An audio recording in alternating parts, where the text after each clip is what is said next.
There is a moment in history when the glittering fantasy of royal power rips open like wet paper, and what spills out is not the elegance we imagine, but something so foul, so twisted, and so anatomically disturbing that even hardened historians whisper the king's name as if they're invoking a curse. That moment begins with Ferdinand III of Spain, a monarch who somehow managed to turn an entire palace into a maze of sexual terror, psychological cruelty, and grotesque secrets that no fairy tale kingdom ever prepares you for. People like to pretend European royalty lived in a world of polished marble and polite dances, but Ferdinand III is the skeleton stuffed in the royal closet, the living proof that power and depravity can grow from the same poisoned root.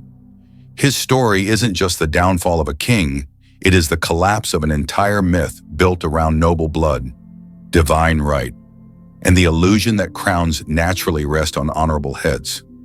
To understand how horrifying his reign truly was, you have to picture a single night in the year 1819 inside the royal palace of Madrid, where a 16-year-old princess sat on the edge of a wedding bed she did not want to be in, holding a rosary that trembled between her fingers while trying to remember the faint smell of safety from the convent where she had been raised. Maria Josepha Amalia of Saxony had been taught that babies arrived from birds, that marriage was a holy duty, and that God rewarded obedience. But no one prepared her for the door that creaked open and revealed not a gentle fairy tale prince, but a 35-year-old man with swollen lips, the heavy gait of a predator, a body ravaged by indulgence, and hidden beneath those royal robes a physical deformity so extreme that doctors 2 centuries later still cannot decide whether it deserves a medical chapter or a horror warning. That night did not begin with kisses or blessings. It began with a scream so raw it seemed to shake the gold leaf off the palace walls, as the young queen bolted from the bed, and the king, completely naked and roaring with humiliation, stumbled after her through the chamber. The grotesque outline of his mutation swinging like a threat no one could ignore. And what followed was even worse. When the king stormed back into the room demanding obedience, he found the sheets smeared not with the fantasy of romance, but with the involuntary terror of a child who had lost control of her body. That smell, that panic, that moment of total collapse became the defining image of their union. One queen reduced to fear, one king reduced to fury, and one kingdom destined to burn under the weight of the monster who ruled it. But the truth is, this wasn't the first time Ferdinand had destroyed a bride. Years earlier, during his first marriage, he had spent nearly an entire year, 11 torturous months, fumbling, failing, and humiliating both himself and his young wife, Maria Antonia, until her body gave out. Miscarriages piled up like repeated punishments, and death finally claimed her at 21. Instead of learning remorse, Ferdinand learned obsession. Instead of shame, he found appetite. And when he returned to power after the fall of Napoleon, he became a creature of the night, slipping out of the palace disguised in dark cloaks as he visited brothels, so infamous that decent people crossed the street to avoid the stench of sin drifting through their doors. From those nights of debauchery came another horror, a collection. Not a collection of art, not jewels, not manuscripts, but a chest filled with blood-stained cloths taken from virgin girls whose innocence he consumed like a twisted hobby. Each square of fabric meticulously labeled, each name matched with a date, each memory sealed in cedar wood as if he were preserving trophies from hunts no one dared investigate. While Spain lost its entire American empire, while the economy imploded, while reformers were executed by the thousands, Ferdinand spent his nights comparing genitals with equally depraved nobles, showing off the deformity that once humiliated him and now became his favorite party trick, bragging about the blood he harvested from women who never had a choice. And as the kingdom collapsed, his wives collapsed with it. His second wife, Maria Isabel, a woman with more dignity than anyone in that palace deserved, died screaming through a brutal, unanesthetized cesarean surgery ordered by the king himself. His third wife, Maria Josepha, the girl from the nightmare wedding, spent 10 years praying the rosary while trying to survive a marriage that was closer to a haunting than a union. until death took her at 25. And when Ferdinand still needed an heir, he married his niece Maria Cristina, who approached the royal bedroom like an engineer facing a broken machine, and introduced the infamous silk cushion with a precisely measured hole meant to prevent the king's deformity from killing her the way it had destroyed the others. That bizarre contraption worked. 2 daughters were born, including Isabella II, a child whose existence would spark the bloody Carlist Wars after Ferdinand rewrote centuries-old law just to put her on the throne. By the time the king died in the year 1833, the palace inventory uncovered that haunted chest filled with labeled trophies, evidence of a predator more than a monarch, a tyrant who used his own body as a weapon and left behind scars on Spain far deeper than any battlefield could carve. The monarchy he passed on was cracked. Revolts erupted like infected wounds, and his own daughter inherited not just the crown, but the unchecked appetites that would one day overthrow her. Ferdinand III became a cautionary tale, a reminder that monsters don't always hide in forests or mythic stories. Sometimes they sit on thrones, rewrite laws, collect blood as souvenirs, and shape history with the kind of cruelty that should never be forgotten. The story sinks deeper when you follow Maria Josefa Amalia back into that palace corridor after the infamous wedding night, because the moment she fled the bed, shaking and sobbing and barely able to breathe under the crushing weight of a fear she could not name, she did not simply run from a husband. She ran from a destiny carved by politics, religion, and a bloodline that treated women's bodies as currency traded in the name of royal continuity. Her slippers slapped against the cold palace tiles in frantic rhythm, echoing like soft screams in the dim half-light, while behind her, Ferdinand's steps thundered with a barbaric insistence that something monstrous had been awakened in him, a reminder that the power of a crown could always override the terror of a child. And when the attendants seized her shoulders and whispered hurried prayers and apologies because they had no tools to fight a king and no courage to defy him, they wrapped her trembling body in layers of silk she did not want and pressed her back into a room she was desperate to escape, all of them silently knowing that nothing holy could survive what awaited her inside that ornate chamber sealed with gold. In the days that followed, Maria Josefa's world shrank into the shape of a locked bedroom where time seemed to drip slowly, thick and heavy, as if even the hours themselves were reluctant to move forward.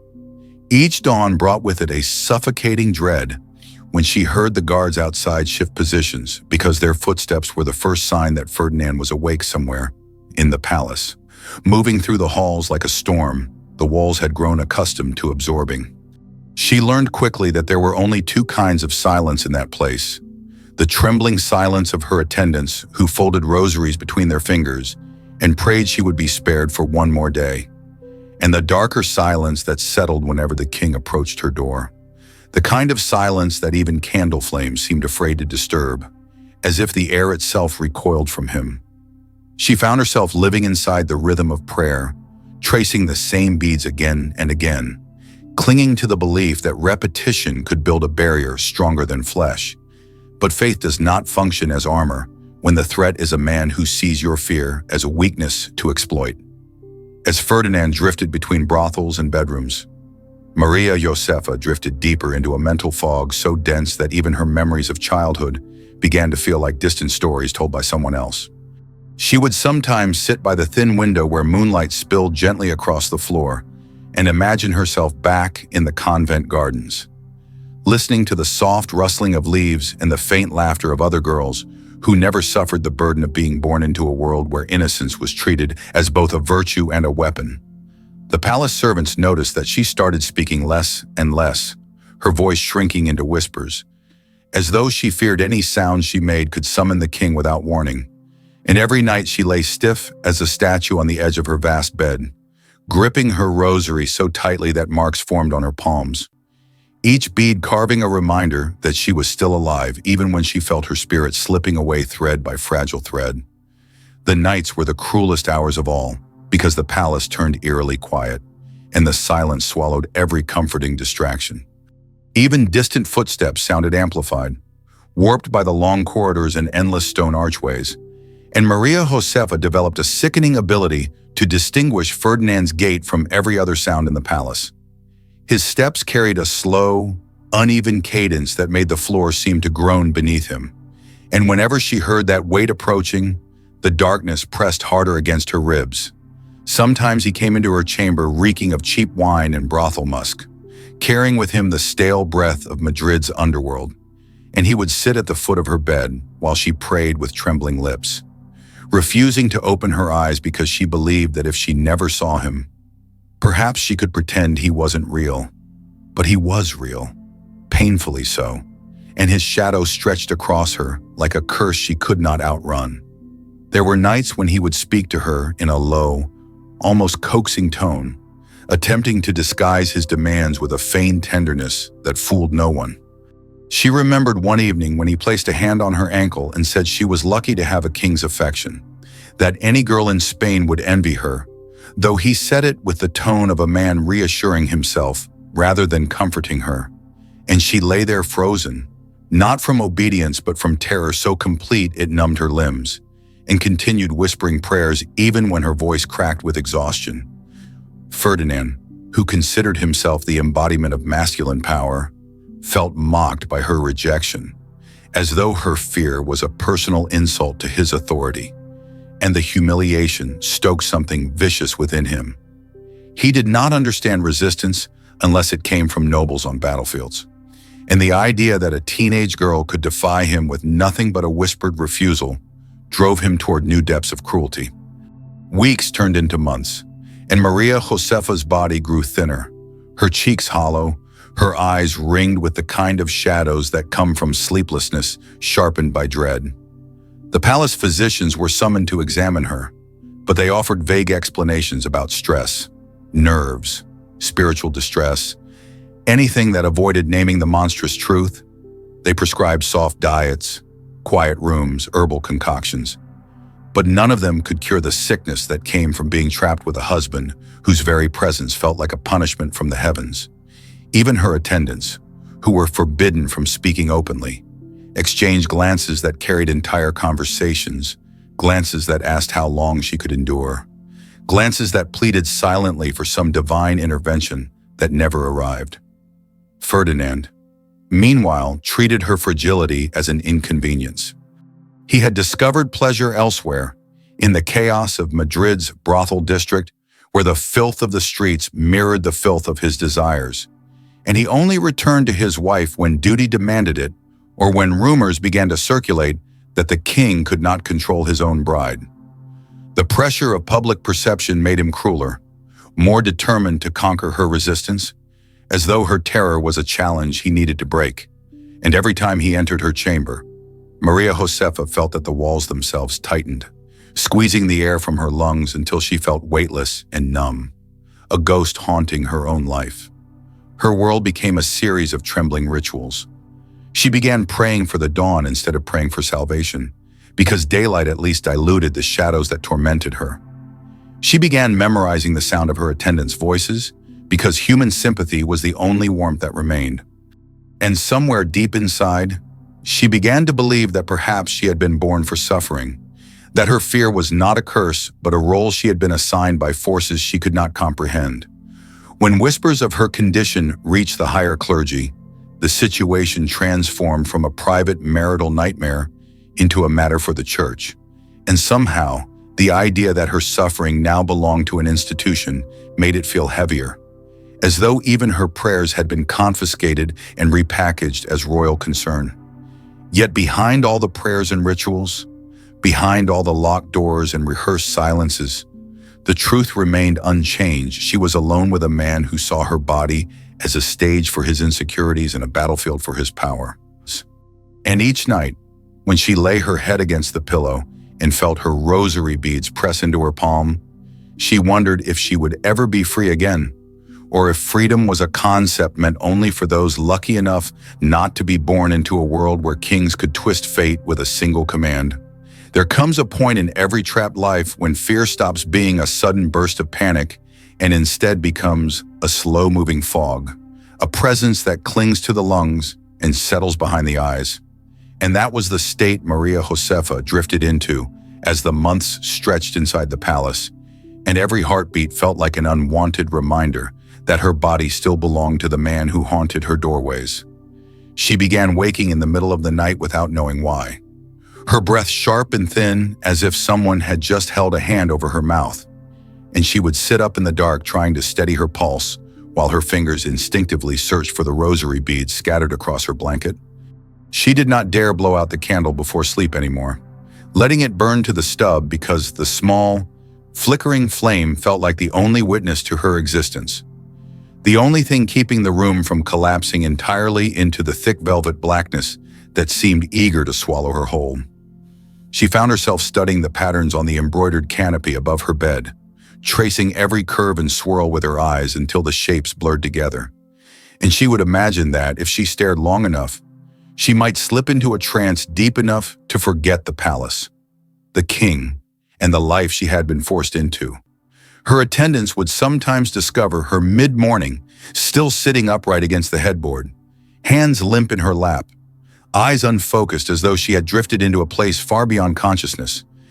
They whispered among themselves that she was fading, that the palace was draining the light from her like a candle left in a cold room, and they moved around her with such gentle care that even the smallest sound felt amplified, as though the air itself had become too fragile to disturb. Meanwhile, Ferdinand's presence in the palace began to feel like a shifting storm, unpredictable in its timing, impossible to anticipate, and always carrying with it a weight that settled heavily on the chests of everyone who heard his footsteps. Servants learned to hold their breath when he passed, to step back quickly, to avoid eye contact, because even the slightest perceived offense could ignite his temper in ways that left entire wings of the palace trembling with dread. The king had started drinking more heavily during this period, collapsing boundaries between nights and mornings until his schedule became indistinguishable from the chaos of his own impulses. And his unpredictability cast a shadow across Maria Josefa's life so thick that even the rare moments of quiet felt haunted by the possibility that the next noise could be him. There were days when she dared not leave her chamber, even for a walk through the guarded gardens, a privilege granted to queens to ensure their minds remained sharp, because she could not bear the thought of encountering Ferdinand in a corridor or being summoned unexpectedly by him. Each time the guards announced a royal approach, her heart would thrust itself against her ribs like a bird frantic in a cage, and she would shrink into the quietest corner of her room, fingers pressed to her temples, whispering half-formed prayers in the hope that the king's footsteps might fade without stopping at her door. But the palace had a way of turning dread into routine, and her life fell into a pattern of anticipation and recoil that hollowed her out from within. The priests who visited her occasionally brought little comfort because they spoke the language of duty and obedience, words that felt more like chains than blessings, and their holy reassurances only emphasized how little control she had over her fate. They praised her devotion, admired her piety, and urged her to embrace the role God had given her. But not one of them dared acknowledge the terror she endured each time Ferdinand entered her chamber. Their silence on that matter was louder than any sermon, and Maria Josefa began to understand that the church could sanctify suffering as easily as it sanctified marriage, turning pain into an expectation rather than an outrage. As the seasons shifted, the palace corridors grew colder, the marble floors turning icy beneath her steps, and even the heavy velvet curtains seemed to lose their warmth. Maria Josefa found herself spending long afternoons wrapped in layers of wool and fur, sitting near the hearth with her gaze fixed on the flickering flames, watching the logs crack open in slow bursts that released coiling wisps of smoke. She drew some small comfort from the fire because it was the only thing in the palace that moved without malice. But even that comfort was tainted whenever she remembered the night she overheard Ferdinand laughing drunkenly with nobles in a distant hall. His voice slurred as he recounted stories that made her stomach twist with nausea.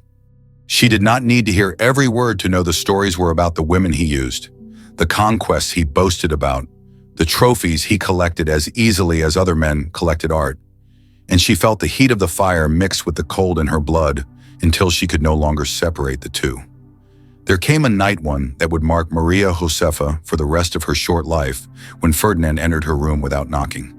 something he had done before, but never with such eerie stillness.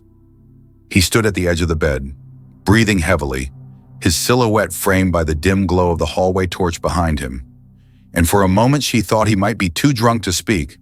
Instead, he muttered something about duty, about the expectations of kings, about the whispers echoing around the court. And she realized with a chilling clarity that he was not there because he wanted her, but because he hated the idea that anyone might believe he could not control her. She felt his shadow stretch across her body like a stain, and she closed her eyes tightly, beginning the familiar rhythm of her prayer, letting each whispered phrase pull her further away from the present until her senses blurred and her mind folded inward to shield itself. But Ferdinand's frustration grew sharper as he felt her retreat from him again, and he gripped her wrist with a sudden force that made her cry out despite herself. He demanded she open her eyes, accused her of mocking him, and for an instant she glimpsed something in his expression that was not lust but desperation, a frantic need to assert power over the one place where he felt weakest. That moment changed something in her, not because she found strength, but because she understood more deeply than ever that her resistance did not protect her. It only fed his anger. She fell silent after that night, not sleepwalking through life, but drifting through it with a numbness that looked almost like calm. And the palace mistook her quiet for acceptance, even as she shrank further into herself. The whispers among the servants intensified as winter deepened. They said the queen barely ate, that her skin had grown translucent like thin parchment, that her voice was seldom heard, and that even the physicians seemed afraid to diagnose her too honestly. Some believed the palace itself was poisoning her spirit.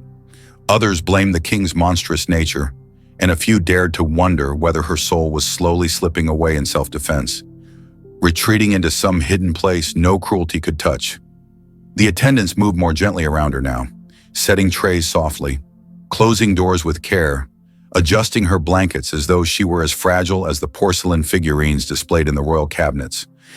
Yet the most haunting transformation came not from her body, but from her eyes, which once carried the frightened brightness of a trapped animal, but now held a faraway emptiness, as if she had learned to watch her own life from a great distance. She would sit by the window sometimes, staring at the snow gathering on the palace roofs, watching the flakes fall with a fascination that bordered on obsession, as though she envied the snow's ability to descend quietly, touch the world briefly, and vanish without suffering. And while she wasted away inside her gilded prison, Ferdinand continued spiraling into the depths of indulgence, rage, and self-inflicted ruin, unaware or uncaring that the young queen he believed he owned was slowly dissolving like sugar in water, piece by delicate piece, until only the faintest outline remained. There came a winter morning in the royal palace of Madrid, when the frost along the stone balustrades looked almost like veins branching across a frozen body, and Maria Josefa sat in her chamber with her hands folded loosely in her lap, her gaze drifting over the pale light that filtered through the tall windows, as if she were trying to understand why the world outside still moved, while her own life felt suspended in a slow, suffocating stillness. Servants moved quietly around her, their footsteps absorbed by the heavy carpets, their expressions softened in a way that hinted at pity they dared not speak aloud. And though the air carried the sharp scent of burning wood from the fireplace, Maria Josefa felt cold in a way no blanket could reach. She had learned to live inside that cold, to let it settle beneath her skin until her body responded to it with a strange, resigned calm. And every morning she wondered whether perhaps this numbness was the final stage of survival, a transformation into something weightless enough to drift above fear. Her interactions with the world had grown minimal, reduced to the smallest gestures that confirmed she still existed. The lifting of a teacup that trembled slightly in her grasp, the faint nod she offered when attendants asked if she wished for more coal in the fire, the slow closing of her eyes whenever footsteps passed too near her door. She had become the quietest presence in a palace filled with noise, a ghost whose existence continued only because duty demanded it, and even the guards stationed outside her chamber seemed to stand with an unusual heaviness in their posture, as if they too sensed that the life behind the door was dimming like an extinguishing wick. Through this silence, Ferdinand moved with increasing volatility, pacing the hallways with the unsettled energy of a man torn between hunger and frustration, his boots striking the marble with an irregular rhythm that betrayed the frenzy lurking beneath his royal composure. His attendants no longer tried to correct him when he stumbled or shouted incoherently, because confronting the king was a hazard none of them wished to face. And so the palace found itself swallowed by a dangerous tension that thickened every time his voice echoed through a corridor. Some nights he returned from his excursions through Madrid's brothel district smelling of sweat, cheap perfume, and spilled wine, his face flushed, his steps unsteady. And he would stand outside Maria Josefa's door for long moments that felt like an eternity, breathing heavily as though wrestling with a decision no one else could interpret. Sometimes he turned away, muttering curses under his breath, and sometimes he entered without warning, and the quiet of her chamber shattered like thin glass. On one such night, Maria Josefa awoke to the sound of the latch lifting, a soft metallic scrape that echoed through her bones with the precision of a nightmare she knew too well. And she lay perfectly still as Ferdinand drifted toward her bed, his breath thick with alcohol, his resentment simmering beneath the slurred cadence of his voice. He spoke of duty again, of expectations, of the humiliation he believed she cast upon him simply by existing beyond his control. And though she kept her eyes closed, her body trembled with an instinctive dread she could not suppress. He reached toward her face, fingertips brushing her cheek with a coldness that made her flinch, and he recoiled as if her fear offended him, muttering something about ungrateful wives and defiant spirits. But instead of forcing her into submission, he turned sharply and stormed from the room, leaving her to cling to her rosary with shaking hands, whispering prayers that no longer carried the hope of salvation, but instead served as a fragile tether, keeping her anchored to herself. The following days pressed heavily against her spirit, and even the smallest tasks seemed monumental. The simple act of rising from bed required an effort that left her dizzy, and the mornings when she managed to wash her face or brush her hair felt like victories carved from a world intent on stripping her humanity away. Her attendants noticed the deepening shadows beneath her eyes, the way her collarbones protruded more sharply each week, and they exchanged worried glances while performing their duties with exaggerated gentleness. Some brought her warm broth infused with herbs meant to steady her nerves, while others left blessed medals beneath her pillow, believing that holy symbols might shield her from the darkness that clung so tightly to her life. But Maria Josefa accepted these offerings with a fragile half-smile that carried more resignation than gratitude. The queen's isolation grew as winter deepened, and she found herself turning inward, exploring memories and thoughts with an intensity that bordered on detachment. She recalled the convent where she had spent her childhood, the echo of hymns drifting through long halls, the soft warmth of candles during evening prayers, and she felt a bitter ache when she remembered the innocence she once carried so easily. That innocence now felt foreign, like an heirloom she had lost long ago, its absence leaving an empty space that nothing in the palace could fill. She sometimes imagined she could hear the distant sound of the convent bells ringing faintly in her mind, a memory repurposed as comfort, and she clung to these imagined echoes during the darkest moments when she feared her soul was dissolving. Ferdinand's behavior grew more unpredictable as her spirit faded.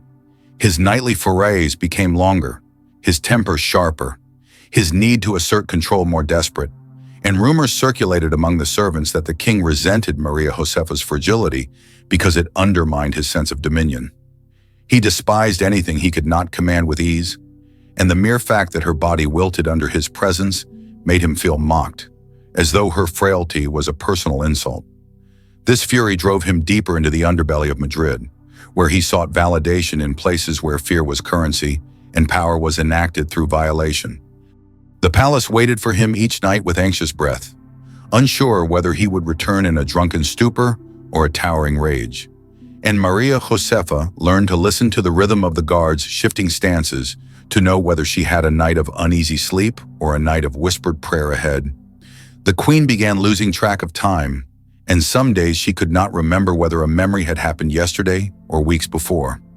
The palace walls pressed in tighter, The ceiling hung lower, and she found solace only in the simple ritual of tracing the cross over her chest, an action that brought fleeting clarity even when her mind felt frayed. There was a morning when she looked into the small polished mirror on her vanity and barely recognized the reflection staring back at her. The girl who had once entered the palace with trembling hope now looked like a ghost wearing silk, her lips pale, her gaze distant, her shoulders drawn inward as if protecting a fragile flame from a relentless wind.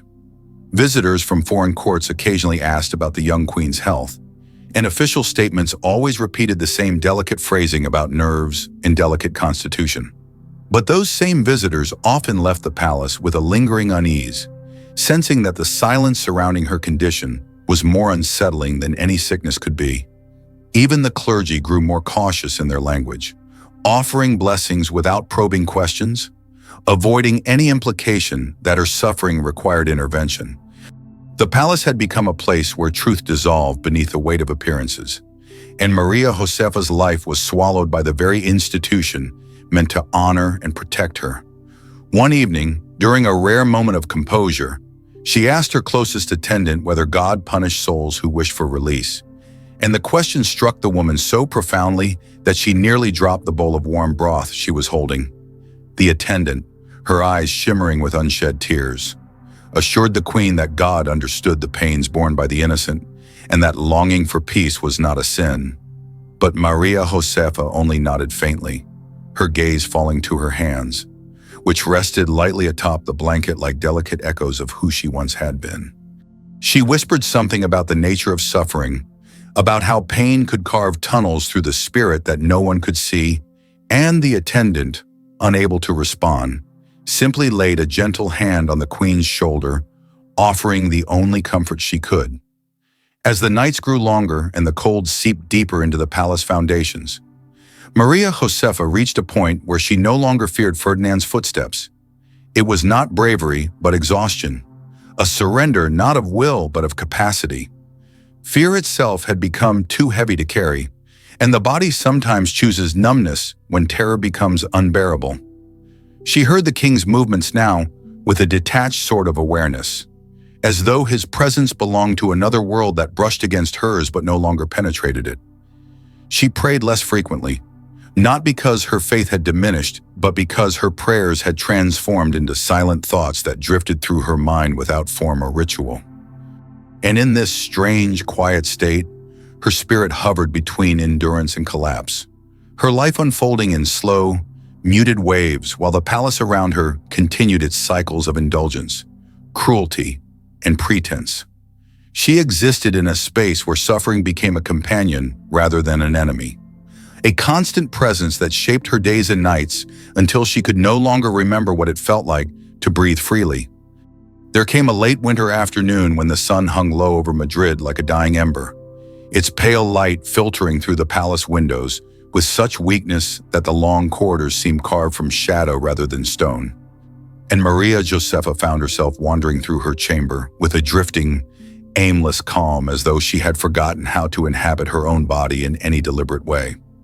The attendants had stepped out momentarily to fetch warmer blankets, leaving her with a fragile solitude that felt almost like relief, and she moved toward the window with slow, deliberate steps that made the hem of her gown whisper along the marble floor. She pressed her fingertips lightly to the cold glass, watching faint traces of frost spread across the surface like veins beneath skin, and she felt an odd kinship with the fragile pattern, as if the frost understood the delicate ache slowly hollowing her from the inside. She did not cry anymore. She had passed beyond the threshold where tears could form, floating instead in a numbness that muted every sound and softened every thought until the world seemed wrapped in a thin layer of cotton that filtered out everything but the faintest sensations. In those quiet moments, she often imagined she could step through the window and disappear into the pale sky, not through an act of desperation, but through a gentle unraveling, as though she were made of something that could dissolve harmlessly into the daylight. She would stand there with her hand resting against the cold pane, feeling her pulse slow into a rhythm that matched the stillness outside, and her mind would drift toward memories of her convent life, where the most frightening thing she ever faced was the stern voice of a nun, reminding her of her chores. Childhood felt like a distant kingdom now, a place untouched by dread, and she could barely remember the softness of that safety. The palace had replaced all softness with silence, and she lived inside that silence as though it were a second skin. Meanwhile, Ferdinand moved through the palace with a growing restlessness that unsettled everyone around him. A restlessness rooted not in guilt, but in frustration, as if the fragility of his young queen tormented him for no reason other than it reminded him of something he had no control over. His visits to brothels grew more frequent, and each night he returned to the palace with eyes clouded by intoxication and entitlement, moving down the corridors with a staggering determination that made the guards shrink into the shadows. There were whispers that he resented Maria Josefa's failing health because it forced him to confront his own inadequacies. And that resentment swelled into a simmering rage he carried with him like a poison that threatened to spill across the palace floors at any moment. Maria Josefa began noticing small signs of her own declining strength, her hands trembling when she lifted a cup of water, a sudden wave of dizziness when she stood too quickly, the way her legs felt wooden and unsteady beneath her, as if her body were quietly detaching from her will. The physicians who examined her offered gentle words about exhaustion and delicate nerves, prescribing tonics and recommending rest. But she sensed in their eyes a fear they did not voice. They avoided mentioning the king, avoided acknowledging the emotional wounds that were more devastating than any physical ailment, and instead buried themselves in polite half-truths that did nothing but reinforce the quiet desperation eating at her spirit. The queen's attendants tried to surround her with fragments of warmth. They placed wool shawls over her shoulders, lit additional candles to brighten the chamber, and read aloud from devotional texts in soft, melodic tones that filled the air with something resembling peace. Yet even these acts of kindness felt distant, like echoes traveling through a long tunnel, barely reaching her in full. She wanted to respond with gratitude, to smile or speak or show them she still felt tethered to the world around her. But the effort required felt enormous, and so she retreated further into the stillness that covered her thoughts like snow falling in slow motion. On one particularly cold evening, she found herself sitting before the fireplace, watching the flames dance with a hypnotic rhythm that made her feel both anchored and adrift. The warmth kissed her face, but beneath her skin she still felt chilled, a coldness that seemed to rise from the marrow of her bones and wrap itself around her heart. She shifted closer to the fire, extending her hands toward the flames with a quiet hope that maybe the warmth would seep into the hollow spaces inside her. But the flames felt distant, an illusion of comfort rather than the real thing. She whispered a prayer, not asking for rescue but for strength to endure another night. Ferdinand appeared in her chamber during that fragile moment, the heavy door opening with a slow creak that made her pulse flutter in her throat. He stood there framed by the flickering candlelight, his expression twisted by a mix of irritation and drunken boldness, and he walked toward her with a deliberate slowness that sent a tremor through her limbs. He spoke of heirs and duty again, his voice slurred yet forceful, and she felt his resentment hang in the air like smoke. She lowered her gaze to the floor, hoping silence would soothe him, but silence only agitated him further. He accused her of defiance, of weakness, of denying him what was rightfully his, and she felt each word settle over her like a heavy shroud. When he reached out to touch her shoulder, she flinched instinctively, and the flinch ignited something in him, a wounded pride, a fury fed by humiliation. He stepped closer, but before he could reach her again, he paused, staring at her with a strange expression as though seeing her fragility for the first time. Her face was pale, her breathing shallow, and her posture carried the exhaustion of someone nearing collapse. He recoiled slightly, muttering under his breath, and without another word he turned and left the chamber, the door slamming behind him with a force that made the flames shudder. Maria Josefa exhaled shakily, feeling the tension drain from her limbs. But the relief was brief, replaced quickly by a deep ache that settled behind her ribs. She curled into herself near the fire, hugging her knees to her chest, and let the quiet wash over her like a tide. That night she did not sleep. She simply drifted in and out of a haze that felt like a space between waking and dreaming. The palace grew more oppressive as spring approached, and though the snow melted and sunlight returned to the courtyards, Maria Josefa felt no warmth from the changing seasons. Her health continued to slip through her fingers like grains of sand, and the attendants whispered among themselves about her fading appetite, her thinning frame, her increasingly vacant stare. They tried to comfort her with music, having a maid play the harp in soft, lilting melodies that brushed against the edges of her consciousness. But even the music felt distant, like something heard underwater. She appreciated their efforts, but she no longer felt rooted in the world in a way that allowed her to fully absorb any of it. There was a morning when she tried to stand from her chair and found that her legs refused to hold her, trembling so violently that she collapsed back onto the cushions with a faint gasp. The attendants rushed to her side, but she waved them off gently, her eyes distant and calm, as though the incident confirmed something she had quietly known for some time. Her world had become smaller and smaller, shrinking until her chamber felt both like a sanctuary and a tomb, a place where she existed but did not live. She no longer feared Ferdinand's footsteps, not because he had grown gentler, but because her body no longer had the strength to respond with fear. She had crossed into a state beyond terror, a realm where suffering felt abstract, and her spirit floated somewhere above her own exhaustion. When she attempted to pray, her words felt heavy, slow, as though her tongue were wrapped in fog. She still believed in God, but her prayers had shifted. Now they were whispered reflections of longing rather than pleas for rescue, small murmurs of acceptance rather than hope. She prayed for the souls of the women before her, the ones who had suffered under Ferdinand's cruelty, the ones whose names she had never heard, but whose pain she felt as though it were braided with her own. She prayed for peace, not just for herself, but for anyone who had ever been trapped behind a gilded door with no escape. The palace might have carried on with its ceremonies, its formal dinners, its political discussions and court gossip. But Maria Josefa no longer participated in any of it. Her world was reduced to the flickering fire, the cold window pane, the rhythm of her own unsteady breath. She had become the quiet center of a storm she never chose, a fragile presence fading slowly, while the court outside spun with noise and indulgence. Her life had narrowed into a path of endurance so quiet it felt almost invisible, and as the days blended together in a slow, pale blur, she began to sense that her body was preparing for a release she could not yet name, but silently welcome. As spring crept into the palace with its hesitant warmth and cautious breezes, Maria Josefa found herself confronting a strange contradiction that deepened the ache inside her. The world beyond her windows blossomed with new life, while her own strength continued to ebb away in quiet increments so subtle that only those who watched her daily could recognize the steady unraveling.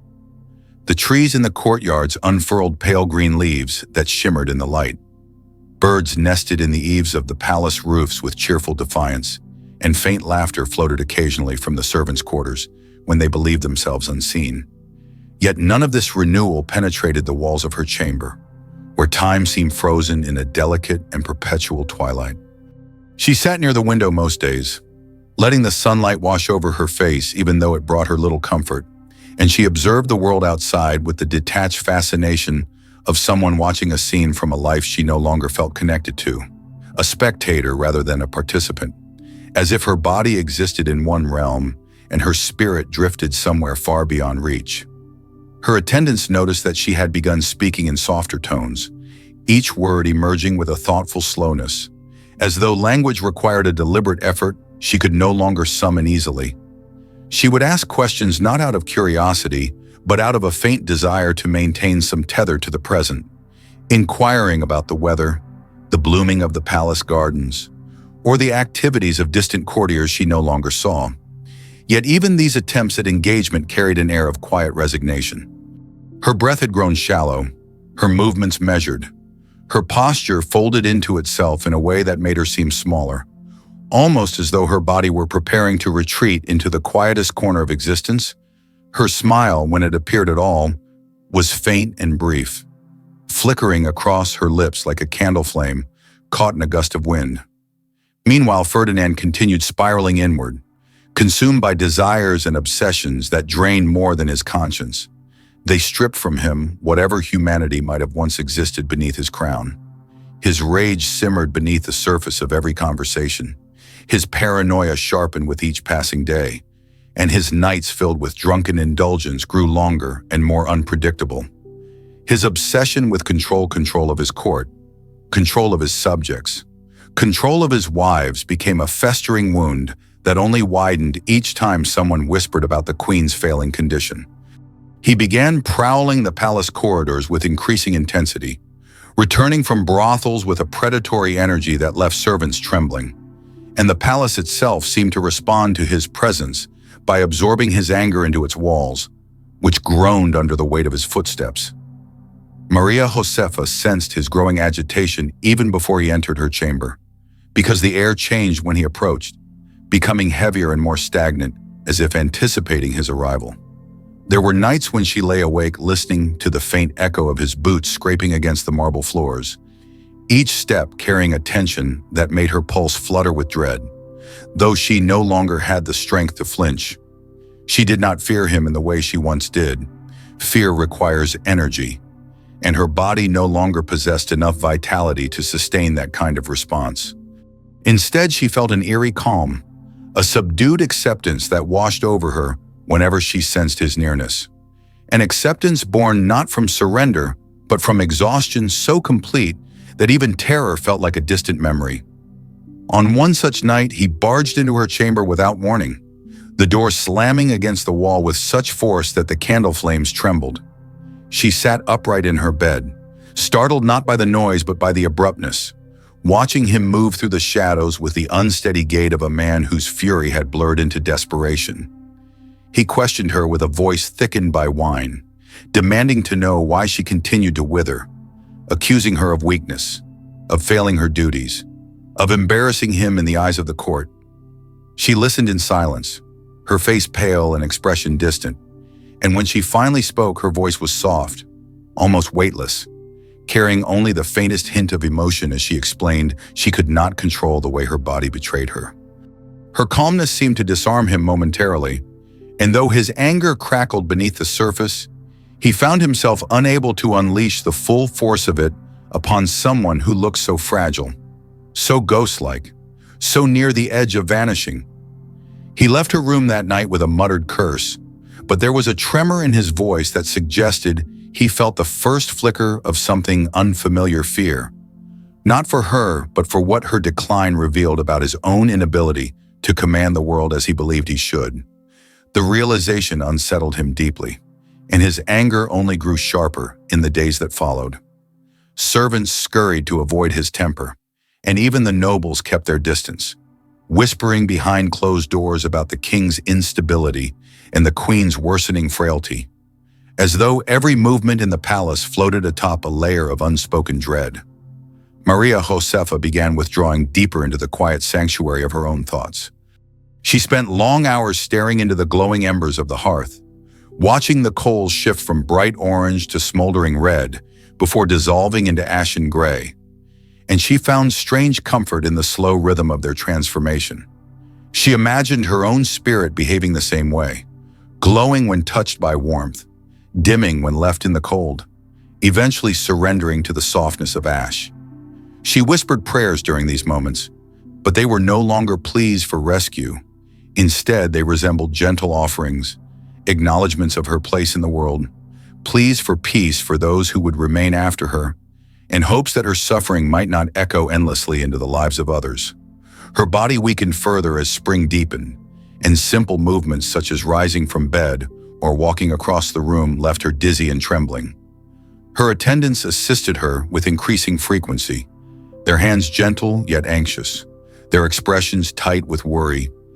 They spoke in hushed tones, their voices carrying the weight of unspoken grief, and they hovered near her with an unspoken understanding that she was nearing a threshold they could not follow her across.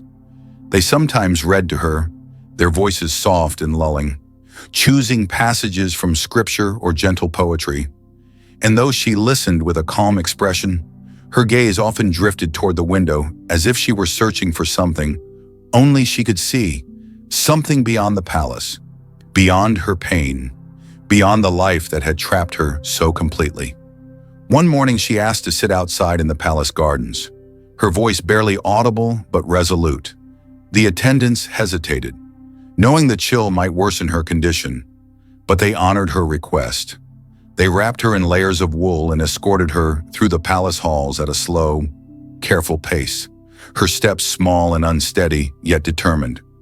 When she reached the gardens, she paused at the edge of the path, gazing upon the blooming flowers with a quiet wonder, as though she were seeing beauty for the first time.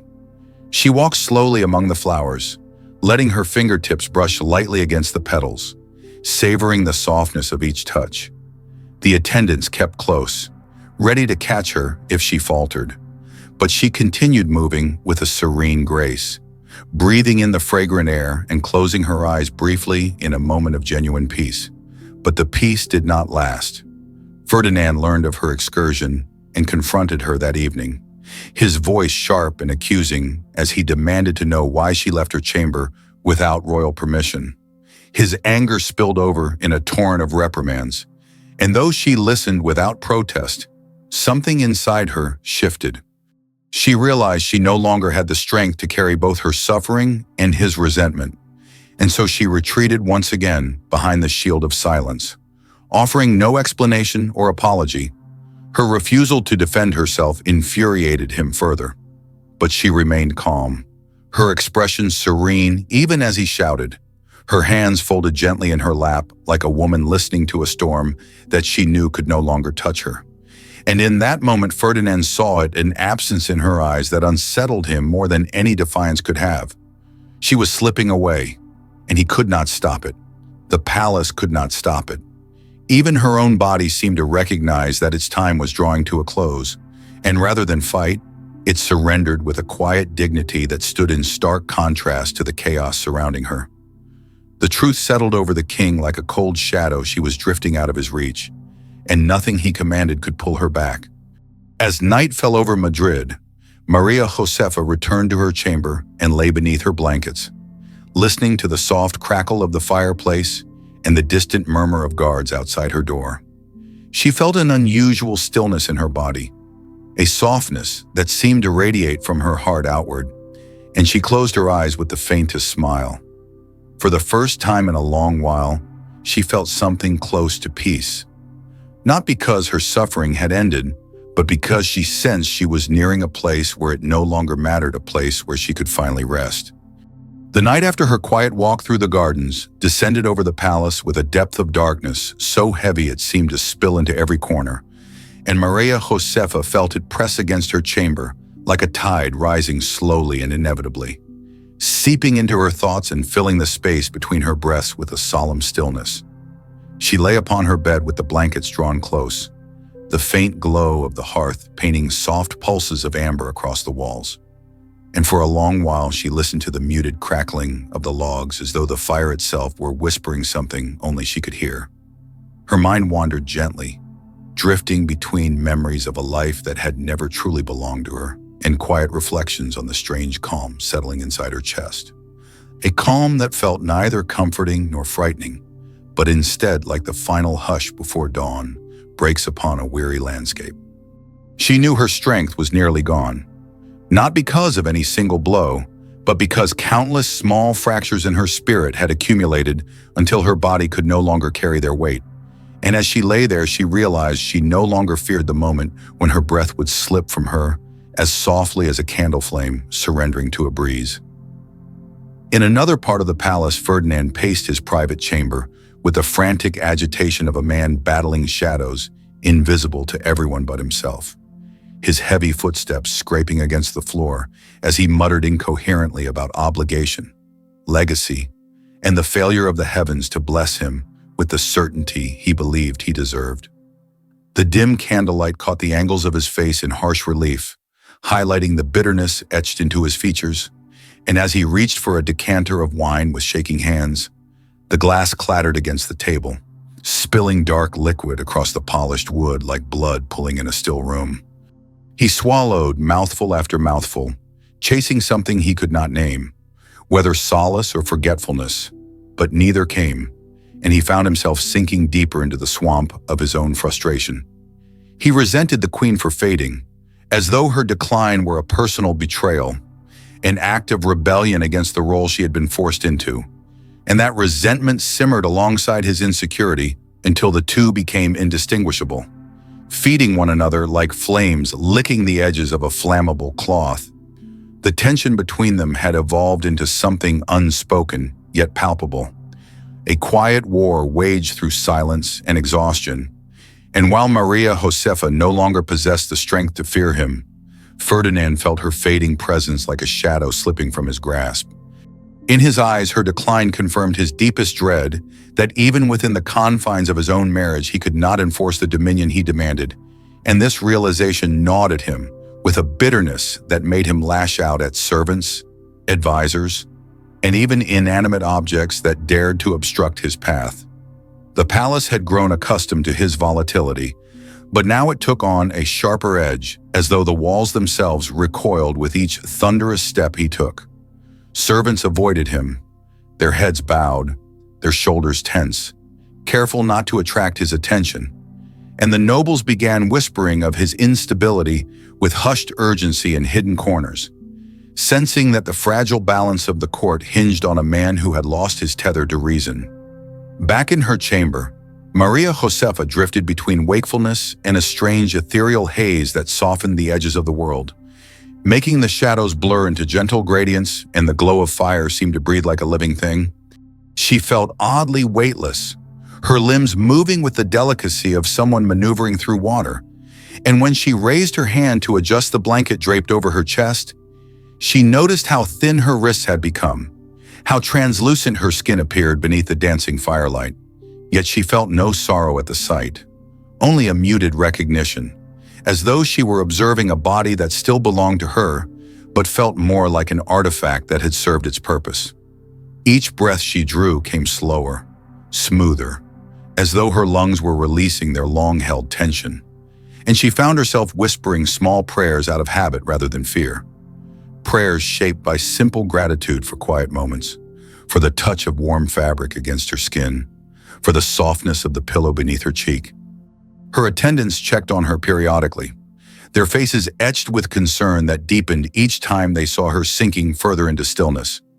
But she greeted them with a faint, serene expression that made them hesitate before stepping forward. They changed her linens, adjusted the curtains, and lit fresh candles, their movements tender and meticulous, as though they feared even the slightest disturbance might cause her to dissolve into the quiet air. One attendant, a young woman with gentle eyes who had served Maria Josefa since her arrival, knelt beside the bed and brushed a strand of hair from the queen's face, her fingers trembling slightly as she whispered that the palace was praying for her strength. Maria Josefa listened, nodded once, and replied softly that she hoped those prayers were sincere, though she no longer clung to them as lifelines.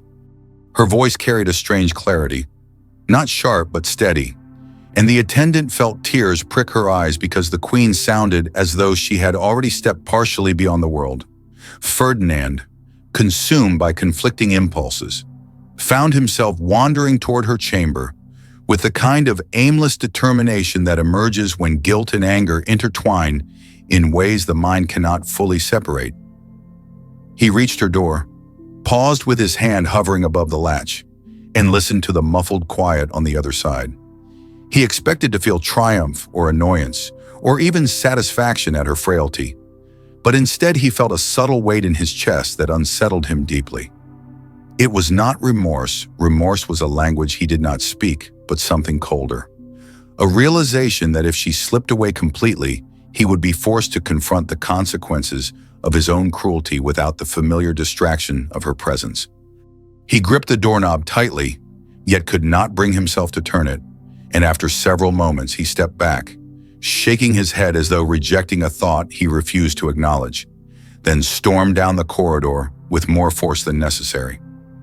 That night the palace felt eerily still, the kind of stillness that precedes a storm or follows a tragedy, and even the guards spoke in hushed tones, sensing an intangible shift within the walls.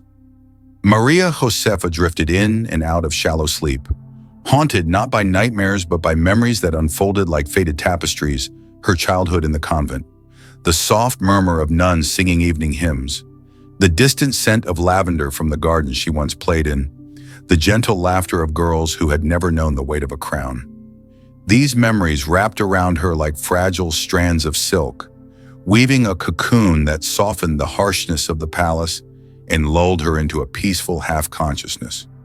She clung to these images not out of longing, but because they reminded her that there had been a time when she existed without fear, without pain, without the heavy expectations that had smothered her spirit within the confines of these opulent walls.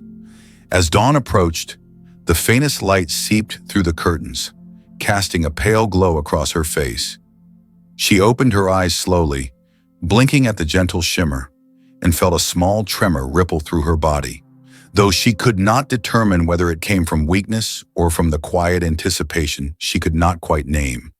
She sensed that something within her was shifting, like a tide turning in a distant sea, and she watched the light grow brighter with a calm acceptance that felt almost sacred. She whispered a final prayer, not for deliverance but for peace, not for strength but for release, and as her voice faded into the stillness, she closed her eyes again, willing herself to drift with the soft pull she felt deep inside her chest. Her attendants returned shortly after sunrise, bringing warm broth and fresh linens, but they paused abruptly when they saw her lying so still beneath the blankets, her face illuminated by the morning light in a way that made her look ethereal, almost translucent. They approached cautiously, their footsteps soft and hesitant, and one reached out to touch her hand gently, noting the unusual chill in her skin. They called her name in whispers, then in urgent tones, but she did not stir. The room fell into a silence so profound it felt like the entire palace held its breath, and the attendants exchanged grief-stricken glances as they realized the queen was slipping away, her breath shallow and spaced apart like the final notes of a fading melody. Outside the palace walls, the city of Madrid stirred to life, unaware that a quiet tragedy was unfolding behind the lavish facade. Inside, the queen lay between worlds, her spirit hovering in that delicate space where suffering releases its hold and peace begins to settle like a gentle snowfall. She was surrounded by warmth and candlelight, yet her essence drifted elsewhere, toward a horizon beyond fear, beyond the shadow of the crown, beyond the reach of the king who had stolen so much from her. She breathed softly, each exhale slower than the last, until her chest rose only faintly, then stilled with the kind of grace that accompanies only the gentlest departures. And in that moment the palace grew even quieter, as though acknowledging the hush left behind by a soul that had finally found peace. The morning Maria Josefa slipped into that quiet, trembling stillness spread through the palace like a hush settling over a cathedral before the first note of a requiem. And for several long minutes her attendants stood frozen in place, unable to reconcile the soft glow of dawn with the fading breath of the young queen lying before them. One of them reached for her wrist with trembling fingers, searching for a pulse that seemed to hide beneath her skin. And when she finally felt the faintest flutter, so delicate it resembled the brush of a moth's wing, she whispered a prayer of relief that was tinged with sorrow.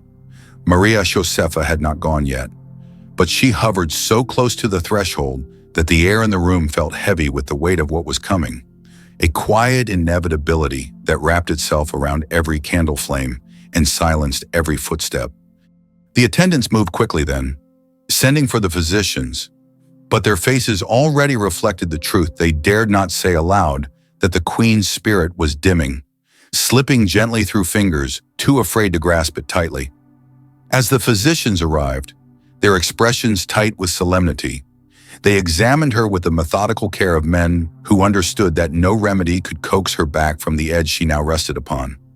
They murmured in muted tones about her weakened pulse, her shallow breaths, the pallor beneath her skin, and though they suggested warm compresses and faint tonics, their eyes betrayed the futility of their prescriptions. They had seen this progression before in others consumed by emotional ruin rather than illness, and they recognized the quiet resignation that had settled into her body like a final snow. They left her chamber with polite bows, promising to return, but each step they took away from the room carried the heaviness of acceptance, because they knew the queen's life had entered a twilight from which she would not emerge. Meanwhile, the palace stirred with fearful whispers as news of the queen's failing condition seeped through the corridors like a draft of cold air, chilling those who heard it. Servants paused in their duties, exchanging wide-eyed glances as they tried to gauge whether the king had been informed, and nobles gathered behind closed doors to speculate on what the queen's death would mean for the fragile political balance already strained by Ferdinand's erratic rule. Some spoke with quiet sympathy for the girl who had lived her short life under such shadow, but others focused solely on the implications her passing might bring: whispers of remarriage, heirs, alliances, and scandals, proof that even in death, she remained entangled in the machinations of the crown she had never desired. Ferdinand, however, remained in a state of denial so deep it bordered on volatility. When the first reports of her failing health reached him, he dismissed them as exaggerations, accusing the attendants of overreacting, insisting that she had always been frail and that this was merely another of her episodes. He refused to visit her chamber, pacing instead through his private rooms with uneven steps, muttering about duty, legacy, and divine injustice. His eyes, bloodshot from restless nights and excessive wine, darted toward the door each time a servant approached, as though he feared the moment someone would force him to acknowledge the reality he was determined to ignore. He snarled at those who attempted to counsel him, barking orders with the unpredictable aggression of a cornered animal, his pride unable to accept that someone whose presence he had dismissed for so long could hold such power over his emotions simply by dying. In her chamber, Maria Josefa drifted through a haze that felt neither painful nor comforting, but instead like a gentle unspooling of the threads that had held her to the world. She could hear voices around her, the soft murmurs of her attendants, the distant clatter of footsteps in the corridor, the low crackle of the fireplace, but all of these sounds felt muted, as if she were listening to them through layers of soft fabric. She sensed hands adjusting her blankets, sensed the cool touch of a damp cloth pressed to her forehead, sensed the brush of a rosary placed once more between her fingers. Yet these sensations floated lightly across her awareness, without anchoring her fully to the moment. She felt suspended between two worlds, her body burdened by exhaustion, while her spirit hovered just beyond its reach, drawn toward a place where suffering no longer cast its long shadow. At one point she stirred, her eyes opening just enough to reveal the faint glimmer of consciousness, and she looked toward the window, where the sunlight had softened into a warm gold. She tried to speak but found her voice unwilling, and instead she released a faint exhale that carried with it everything she could not say: that she was tired, that she had endured more than anyone had ever understood, that her heart longed for a peace she had never been granted.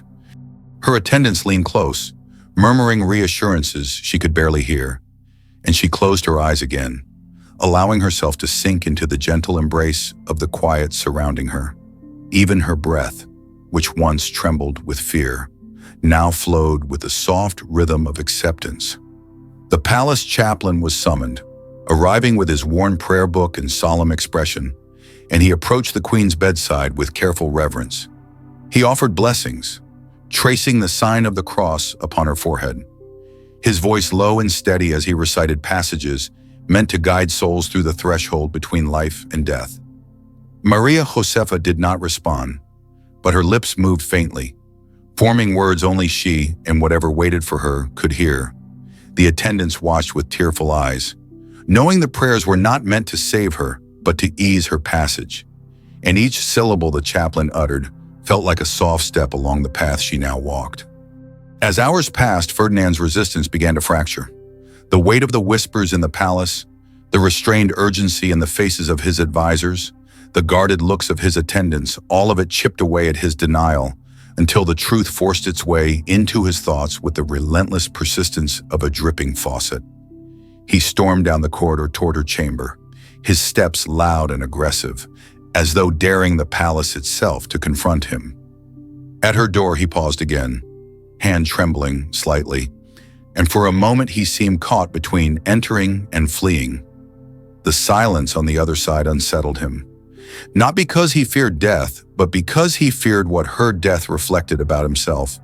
She had been a mirror he tried not to look into, one that showed him the kind of man he had become.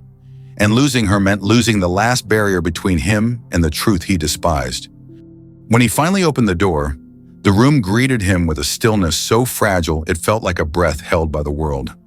The attendants bowed and stepped aside, allowing him to approach, their expressions a blend of sorrow and unease. He stared at Maria Josefa for a long moment, taking in the rise and fall of her shallow breaths, the pallor of her skin, the peacefulness etched across her features. Something stirred within him, a flicker of discomfort, a pang of something resembling conscience, but it was quickly buried beneath layers of pride and confusion. He muttered a faint sound, neither word nor gesture, and lingered beside her bed without touching her, as though afraid that contact might force him to feel something he was not prepared to acknowledge. The silence stretched between them, a silence that held every unspoken cruelty and every lost plea. He left abruptly, unable to endure the weight of the moment, and the attendants exhaled softly as the door closed behind him. The queen's breathing slowed even further, each inhale a fragile thread, each exhale a whisper. She drifted into deeper stillness, her senses withdrawing from the room one by one until even the warmth of the fire felt distant. The boundary between her and the world grew thinner, and when the final light of day slipped through the curtains, brushing her face with gentle gold, she felt a strange, comforting looseness in her chest, as though something long clenched had finally begun to release. The attendants held her hands, offering warmth where her body could no longer create its own, and whispered words of love and gratitude, promising she would not be alone. One rested her forehead against the queen's arm, tears falling freely, while another smoothed her hair with trembling fingers. They felt her final breaths brush the air lightly like the flutter of wings, and then, with a softness that defied the suffering she had endured, her chest fell still. In that moment, the chamber seemed to exhale with her, the candles flickering, the air shifting as though acknowledging the departure of a soul who had been bruised yet gentle until the very end. The silence that followed was not empty, but reverent, carrying the weight of everything she had lived through and everything she had overcome simply by surviving as long as she did. Outside, the late morning light continued its quiet ascent, unaware that within the palace walls a life had flickered out like a flame in the wind, leaving behind only the faint warmth of memory and the lingering sorrow of those who had witnessed her suffering. When word of Maria Josefa's passing finally seeped through the palace, it moved with the fragile quiet of dust drifting through a sunbeam, delicate yet impossible to ignore. And within hours, the entire royal household found itself shrouded in a somber stillness that clung to the walls like a lingering breath.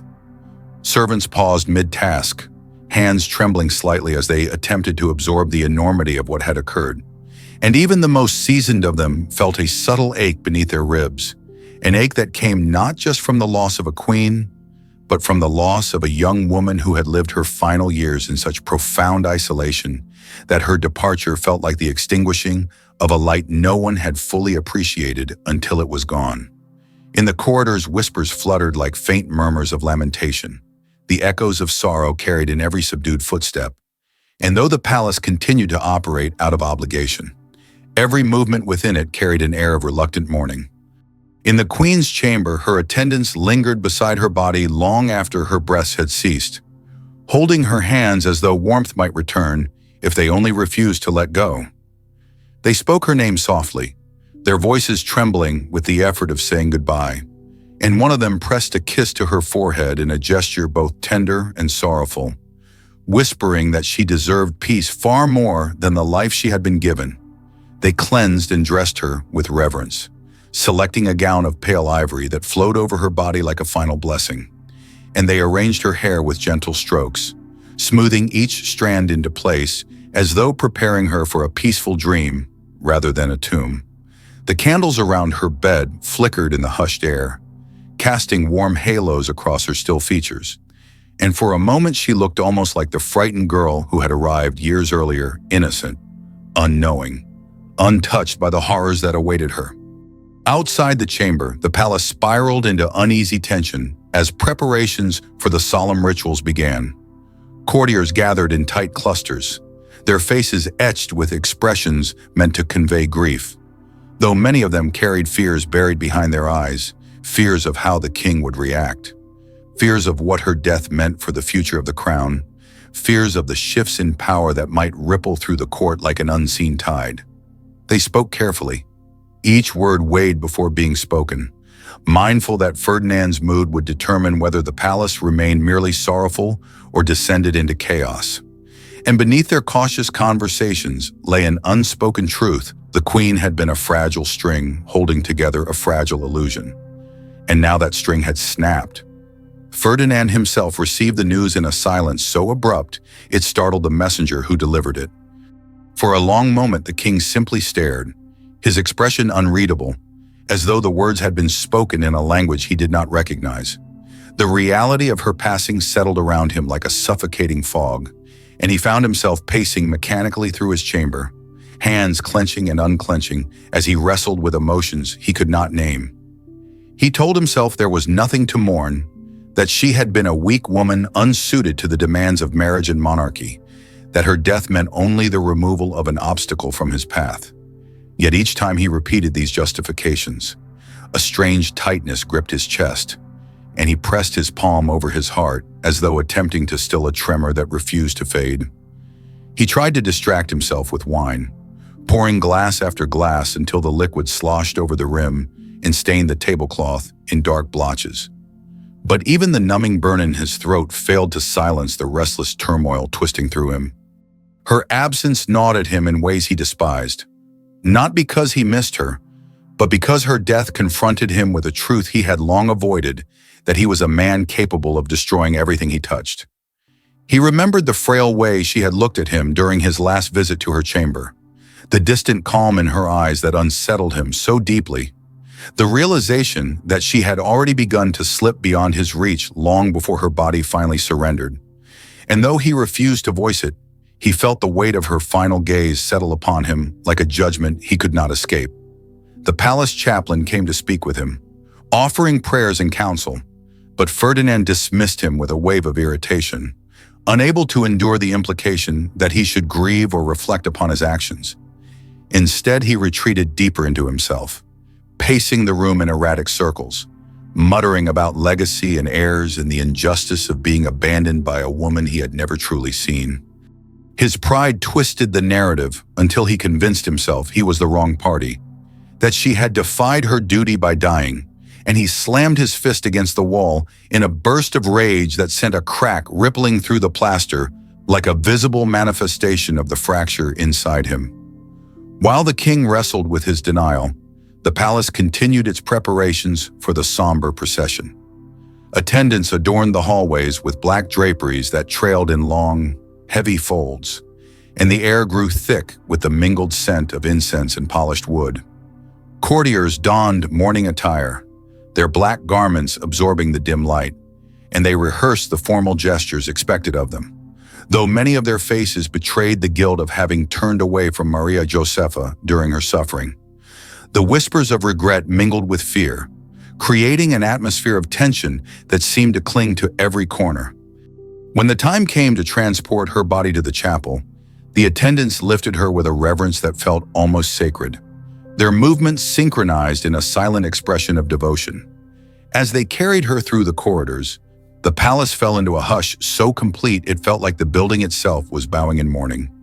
Servants lined the hallways, heads bowed, hands clasped, eyes bright with tears, and nobles stood at a respectful distance, their expressions solemn as they watched the fragile procession pass.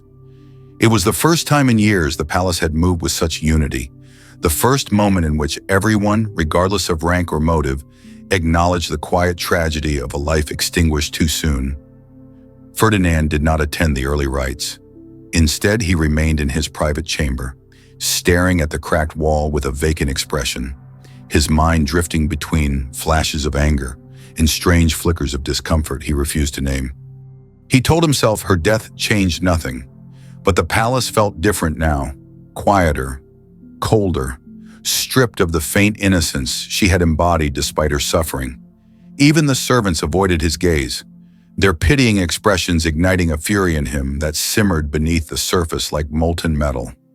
He felt their judgment, their silent accusations, and though none dared speak them aloud, he sensed the shape of their thoughts that he had broken her, that he had drained the life from someone too gentle to withstand his cruelty.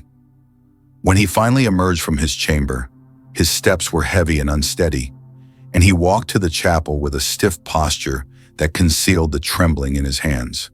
He entered the dimly lit room where her body rested beneath a veil of white lace, surrounded by flickering candles that cast soft halos of gold around her, and he felt an unexpected stillness settle inside him.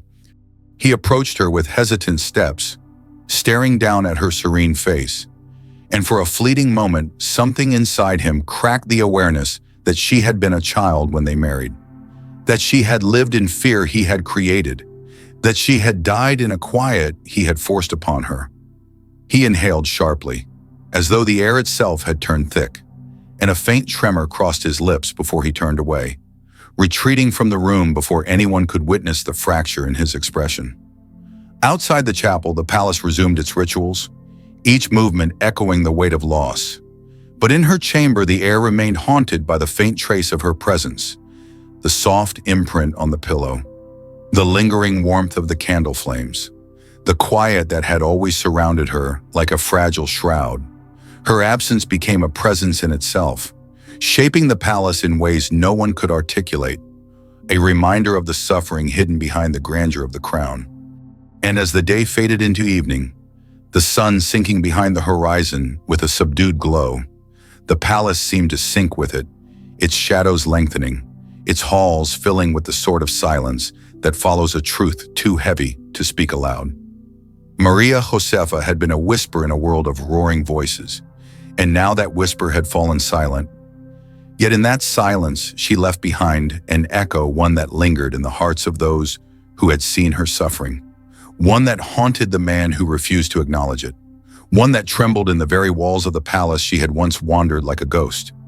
In the days that followed Maria Josefa's funeral rites, the palace settled into a muted stillness, a kind of grieving hush that spread through every hall and lingered in every chamber, as though the building itself were mourning the loss of its quietest inhabitant. The black draperies hung heavily across the corridors, absorbing the dim winter light that filtered through the tall windows, and the scent of extinguished candles clung stubbornly to the air like a memory unwilling to fade. Servants moved with a gentler tread, their steps softened by the awareness that grief had not yet settled fully into its final shape. And even the nobles, who often carried themselves with calculated indifference, found their expressions softened by a solemnity they could not fully mask. Yet beneath this outward display of mourning, an undercurrent of uneasy anticipation rippled through the palace, because Maria Josefa's death had not merely extinguished a fragile life, it had reshaped the silent architecture of power surrounding the king. Ferdinand wandered the corridors with a restless disquiet that unsettled those who glimpsed him. His gait lacked its former swagger, his shoulders no longer squared with the arrogance he once wielded so effortlessly. Instead, he moved like a man trying to outrun the echo of something he refused to face directly, his eyes darting toward shadowed corners as if expecting blame to manifest into a physical form. He barked fewer orders, snapped less frequently, and drank more heavily, retreating into a haze of intoxication that blurred the boundaries between night and day. Yet the weight he carried did not lessen, because it was not grief that afflicted him, it was the uncomfortable presence of a truth he had spent years avoiding, a truth embodied in the stillness of the woman he had broken and buried. At night, he paced the length of his private quarters, muttering under his breath about duty and lineage and the injustices of fate, convincing himself again and again that her death was a consequence of her own weakness rather than the cruelty he had inflicted upon her. But each time he reached this conclusion, a small tremor rippled through him, as though a deeper part of his spirit rejected the lie even while his mind stubbornly clung to it. He found himself avoiding the chapel where her body had rested, refusing to pass through the corridor where the candles had been lit for her, and when he caught glimpses of her attendants in the hallways, eyes swollen from weeping. Their steps purposeful with grief, he turned his face away, unable to bear the silent accusation in their gazes. The palace chaplain attempted to speak with him several times, hoping to pierce through the king's hardened shell and guide him toward reflection. But Ferdinand dismissed him with curt gestures, insisting he had no time for philosophical indulgence. He buried himself in affairs of state, not out of dedication, but out of desperation, attending meetings with a distracted air, nodding through conversations he barely absorbed, and issuing commands that lacked the force he once wielded. Advisors exchanged wary glances during these meetings, sensing the instability simmering beneath the surface, and they whispered among themselves that the king was unraveling in ways that might soon have consequences far beyond the palace walls. As days turned into weeks, Maria Josefa's absence began to reshape the palace's rhythm in subtle yet significant ways. Her chamber remained closed, its door sealed out of respect, and each time a servant passed by, they paused for the briefest moment, offering a silent prayer for the girl whose spirit had lingered there so delicately. It became a place of whispered reverence, mentioned only in hushed tones, as though speaking too loudly might disturb whatever gentleness remained within its walls. The attendants who had cared for her found themselves wandering through the palace with a quiet, hollowed grief, their eyes downcast, their task performed with an almost ritualistic tenderness, as though honoring her memory through their continued service. The nobles, however, saw her death through the cold lens of politics, and conversations about the king's next marriage began simmering behind closed doors. Rumors drifted through the palace like faint drafts, names of foreign princesses, potential alliances, strategies for ensuring the continuation of the royal line. And though the courtiers spoke these ideas with decorum, beneath their words lay a hunger for advantage and influence. They spoke of heirs, of inheritances, of stability, yet none spoke of the girl whose life had been sacrificed in pursuit of these ambitions. Her name became a quiet footnote in a narrative that had never allowed her to be more than a symbol. Ferdinand overheard these whispers and felt a mixture of indignation and relief, though he would never admit either emotion aloud. The idea of a new marriage appealed to his pride, offering him renewed opportunity to assert dominance. Yet the shadow of Maria Josefa haunted him more persistently than he expected. At night he found himself dreaming of her, not as she had been in life, trembling and fragile beneath his gaze, but as she had appeared in death, serene and distant, her eyes closed as though beyond the reach of his cruelty. He awoke from these dreams with a jolt, drenched in sweat, his breath ragged and uneven, and though he dismissed the dreams as remnants of imagination, he could not deny the unease they left behind. One particularly cold evening, he found himself wandering past her sealed chamber.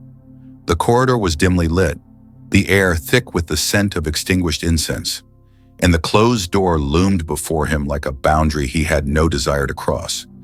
He paused, pressing his hand to the wood, feeling its chill seep into his skin, and in the silence he imagined he could sense the faint echo of Maria Josefa's presence lingering within, not as a ghost but as a memory preserved in the very structure of the room. He withdrew his hand sharply, unsettled by the fleeting rush of emotion that stirred within him, and he turned away quickly, striding down the corridor with a renewed determination to bury her memory in the recesses of his mind. But memory has a way of lingering even when unwelcome, and Maria Josefa's final months replayed themselves in Ferdinand's thoughts like scenes from a play he had refused to watch while it unfolded. He remembered her trembling hands clutching her rosary, the faint tremor in her voice when she whispered prayers, the way her eyes dimmed gradually until they reflected nothing but quiet resignation. These memories came unbidden, and each one stoked a frustration he could not direct anywhere except inward.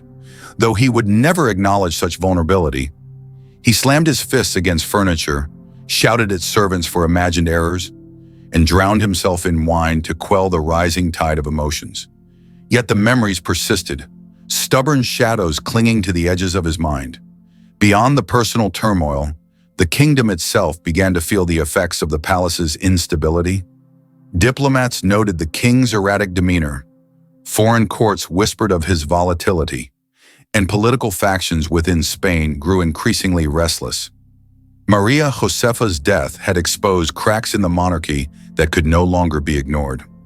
Cracks that widened each time Ferdinand lashed out or withdrew into himself. Advisors urged him to remarry swiftly, believing a new queen would steady the throne.